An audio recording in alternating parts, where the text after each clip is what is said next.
Good morning mga kabengbeng sa mapagpalang araw po sa ating lahat. Especially kay Sir Kyle Matulay, pangalawang unit po niya na Mini Predator. So itong Mini Predator naman na inabil niya pangalawa mga kabengbeng is Mini Predator na upgraded to battle tank po. Ayan. So sir, ito po yung kanyang serial number para alam niyo po no na itong unit na ititest natin, yun po yung makakarating sa inyo, no? Ayan naman po sa kabila. So meron po mga decracker yan, hindi lang po natin inilalagay dahil yun, hindi naman gagamitin sa test mga kabengbeng at aalisin din natin mamaya bago ibalot yan, no? So ayun po yung kanyang output gauge, 1800 PSI output, then 3000 PSI maximum input po. Ayan, napaka-pogi. Pure steel barrel mga kabengbeng. Then eto mga kabengbeng ay upgraded na po, hindi na siya yung tube tank. So mas maraming putok na po yan mga kabengbeng.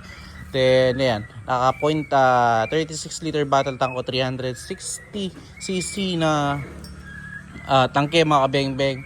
At meron na po siyang underrail na aluminum, napakatibay po niyan. Then naka BSC Black Powder 4x16x44 Sir Kyle Matulay. So salamat po ulit sir. So syempre bago natin ipadala yan, atin ititest po yan sa 37 meters. Ayun po yung ating steel plate mga kabengbeng. So papahawak lang natin ito sa ating utol. Gagamitin natin pellets. Astro 18 pellets po, undersized and sorted straight from the box ng mga bala po. So sir, the moment of truth po. First shot po tayo. Unang putok. First shot.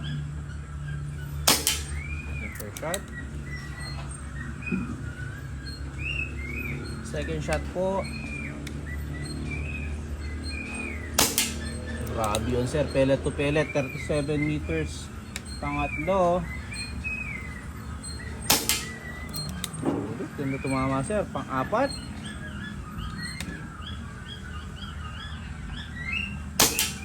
At pang-lima.